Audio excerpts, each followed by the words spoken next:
Another mode of transmission is oral ingestion. So this has gotten really popular, especially with some of the multi-level marketing essential oil companies. And I really adhere to a very cautious approach when we ingest essential oils. One, because of what we talked about with the phenols and the ketones, and we really want to know which essential oils can cause liver and kidney toxicity. But we also want to know which ones can really irritate the esophagus. So oral ingestion can be really irritating. It can have a therapeutic value, but we really want to know the quality of the essential oil we're taking internally, if it's actually safe for internal ingestion, and also what was the extraction method. Because if it's solvent extracted, or if it's a concrete or an absolute, those are things that we cannot ingest internally. And also dosage is really, really important, because we want to know how much essential oil we should take internally, if we should take it at all.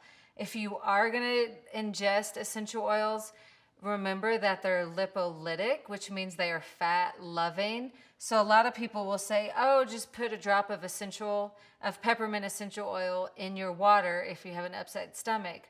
Well, the essential oil and the water are actually not going to mix very well. So what you're going to end up with is the oil is going to be on top, and then you're going to really ingest that without it being distributed throughout the water.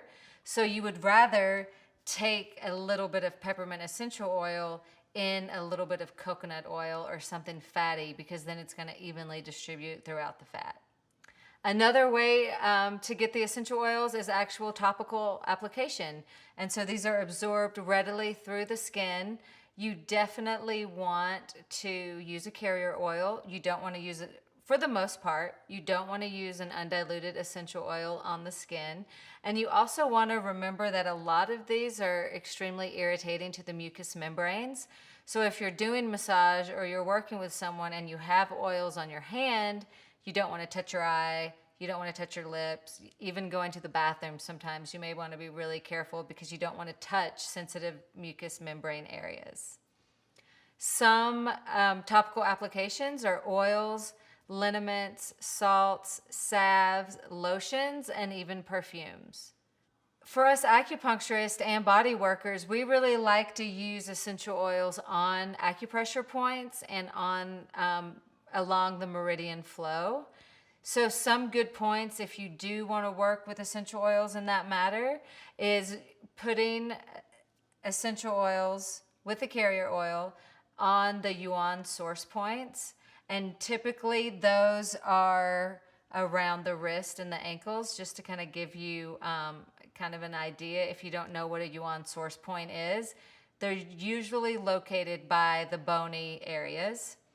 And then the mu points, or those collection points we talked about on the conception vessel, those are really great for people who do have issues with either reproduction, sleep issues, hormonal issues, anything like that. That mu collection point is going to be great. You can also put them on the back shu points, or the transport points, and those are along the inner line of the bladder channel along your spine. And those are great if we actually want to get into the organs, because we say these shu points, or the transport points, transport energy directly to the organs that we are stimulating.